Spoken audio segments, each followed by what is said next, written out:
हाणे नारो कांवा खे अपडेट कंदा हलूं त ॻोठ ज़मान शरवासी फयाज़ छर ते माल चाढ़ण दौरान गाज़ी यारादीन हमलो करे ॾिनो। हमलो में लठियूं लॻण सबब फयाज़ शर सख्त ज़ख्मी। पुलिस जवाबदार इन वक़्त ताईं गिरफ़्तार न करे सघी आहे।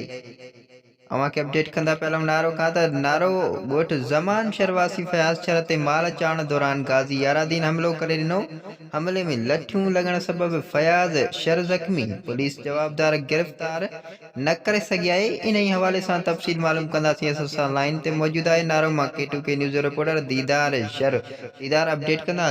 जी औशाक मां तव्हांखे ॿुधाईंदो हलां त ॻोठ ज़मान शर जो रहवासी फयाज़ पुट ज़फ़र शर जो ॿुधाए पियो जेको माल चारे रहियो जंग में खेसि नाले गाज़ी ख़ान आरादीन ज़ख्मी करे विधो, जंहिंखां पोइ धाउन ऐं रड़नि ते खेसि धनारनि छॾाए वरितो आहे।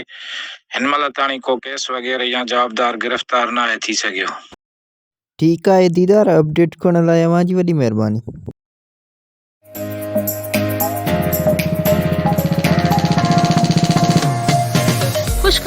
खुशखबरी तव्हांजे पंहिंजे शहर कासमाबाद में सुमरा वॉलपेपर PVC पैनल शॉप ॾेई रहियो आहे। कासमाबाद, लतीफ़ाबाद, टंडोडाम ऐं सिंध जे मुख़्तलिफ़ शहरनि में मयारी ऐं बहितर सर्विस। राब्ते लाइ राजननी सुमरो, फोन नंबर 03333702510, 03333707886।